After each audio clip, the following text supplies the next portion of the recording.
आपने कब उड़ाया फिर JF-17? नहीं, मैंने तो नहीं उड़ाया। तो मैं उसमें बैठ के JF-17 को तब उस पर राइड भी लूँगा, उसको फ्लाई भी करूँगा। हमें ट्रांसफर ऑफ टेक्नोलॉजी करनी है, खुद साख्तगी की तरफ जाना है। ये एम है, ये हमारा मकसद है। पाकिस्तान को ये सारी चीज़ें मिलनी चाहिए। तो उसके तहत फिर इन इंजीनियर्स को अलहदा मोरल बूस्टिंग करनी, वो भी एक बहुत मुश्किल मरहला था। वो भी हम करते रहते थे साथ साथ। और मैं ज़ाती तौर पे उनको अलहदा बिठा के उनसे बातचीत करता था, उनकी मुश्किलात सुनता था। फिर चीनी जो है उनको बताता था कि इनकी ये मुश्किलात हैं, इसके लिए हमें क्या करना चाहिए। फिर हमें यूनिवर्सिटीज़ तक में जाना पड़ा उनके, कि इनका जो एकेडमिक नॉलेज है उसको इम्प्रूव किया जाए, वो भी किया।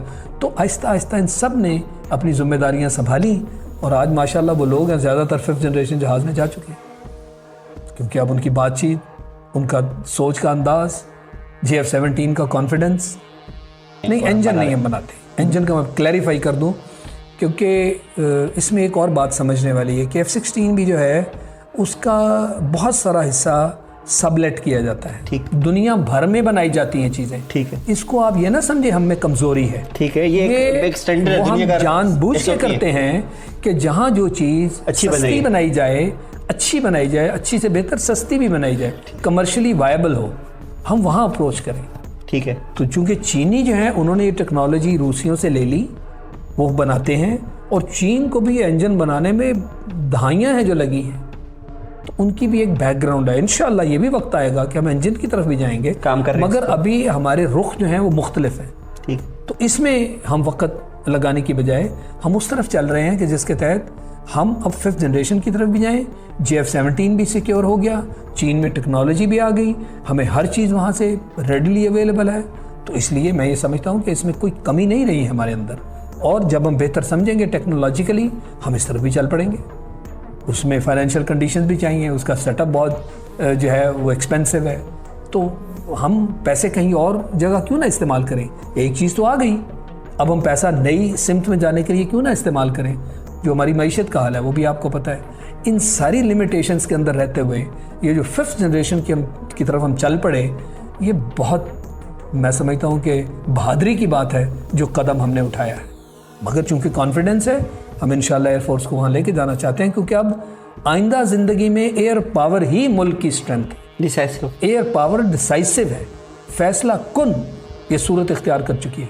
तो पाकिस्तान की जो फैसला कुन जंग है, अगर करनी ही एयर पावर ने है, तो फिर एयर पावर को टॉप पे क्यों ना लेके जाएं? तो 27 फरवरी एक ही दिन था ना, एक दिन में फैसला हो गया ना, और वो तारीख बन गया। अगर वो जंगी मामलात होते तो एक दिन में तो चंद कदम सिर्फ आपकी जो ज़मीन वाली फ़ौजें हैं वो आगे बढ़ती हैं, उनकी जो मूवमेंट है वो तो कई हफ्तों पे मुहित होती है। बिल्कुल। तो इसलिए इस चीज़ को हम समझते हुए हमने जो कदम उठाया है वो सही डायरेक्शन में उठाया है। और आज वो रोते फिर रहे हैं कि हमारे फ्लाइंग ऑफिसर है, उनका चीफ कह रहा है भाई इस तरह की तो लोग गाड़ियाँ भी इस्तेमाल नहीं करते, जो मेरे ज़िम्मे आपने जहाज़ दे दिए हैं, अब उनका रोना कौन सुने?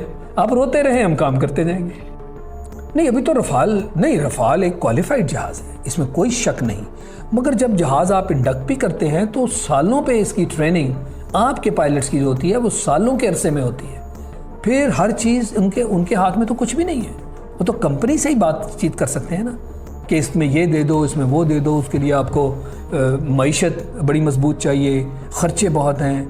यानी एक आम जहाज़ भी अगर आप ले लें तो 100 मिलियन से भी ज़्यादा एक जहाज़ है सिर्फ, तो कितना उनको पैसा चाहिए, और फ्लीट इतना बड़ा जो है उनका, उसकी रिप्लेसमेंट, और उसको आगे जब तक वो रिप्लेस, फिर अगले जहाज़, फिर अगले। तो हम तो इन सारी चीज़ों से आज़ाद हो गए। हमें तो ना पैसे की वो ज़रूरत है, ना हमें किसी से रिक्वेस्ट करनी है, ना बताना है। हमारी अपनी रिक्वायरमेंट है, हमें मालूम है, हमारी स्ट्रैटेजी हमारे पास है। हम जो करना चाहते हैं हेड क्वार्टर में या नेशनल लेवल पे जो डिसाइड होता है, हम अपनी मशीन को मूव करते हैं कि चलो इस तरफ, अब नेशनल रिक्वायरमेंट ये बन गई है, तो हमने किसी को रिक्वेस्ट तो नहीं करनी। हम तो ऐसे ऐसे काम कर रहे हैं जो कि किसी को समझ भी नहीं आएंगे कि हमने ये क्यों किए। हमारी अपनी एडवर्सिटी के मुताबिक रिक्वायरमेंट है ना। वो तो एक जनरल जहाज़ बनाते हैं, फिर हर जहाज़ की कन्फिग्रेशन और होती है। अमेरिका जो जहाज़ बेचता है वो हर मुल्क का जहाज़ एक अलग जहाज़ होता है, उस मुल्क की जो रिक्वायरमेंट है उसके मुताबिक उसमें इक्विपमेंट लगाई जाती है।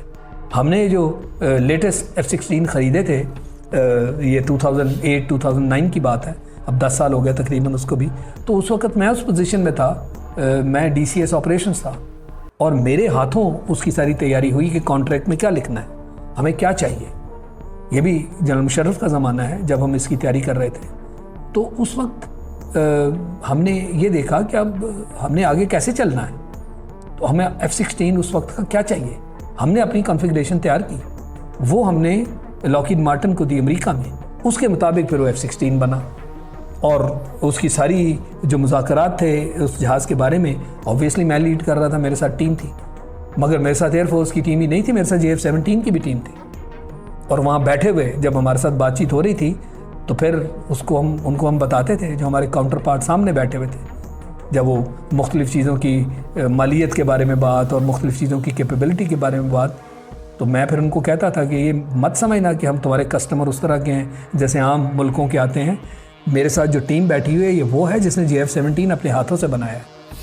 तो हमें नट एंड बोल्ट की कीमतों का भी पता है, हमें कैपेबिलिटी का भी पता है, मुझे एक एक चीज़ के बारे में बताओ जो मेरे सवालात हैं।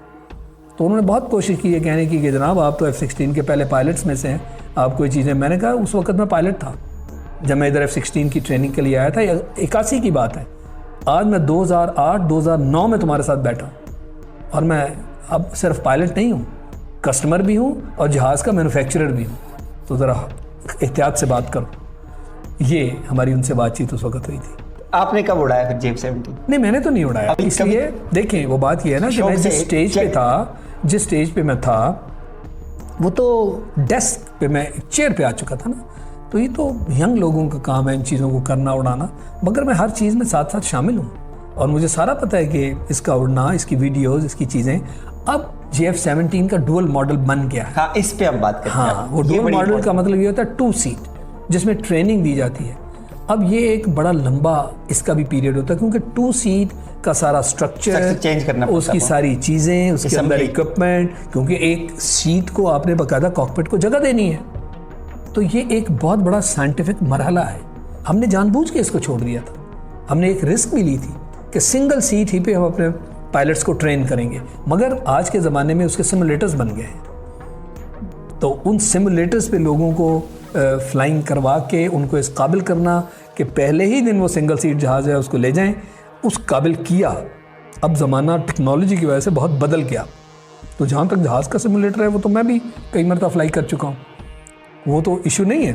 पर हवा में जाके फ्लाई करना, अब ये जो 2 सीटर बना है इस पे मेरी नज़रें हैं।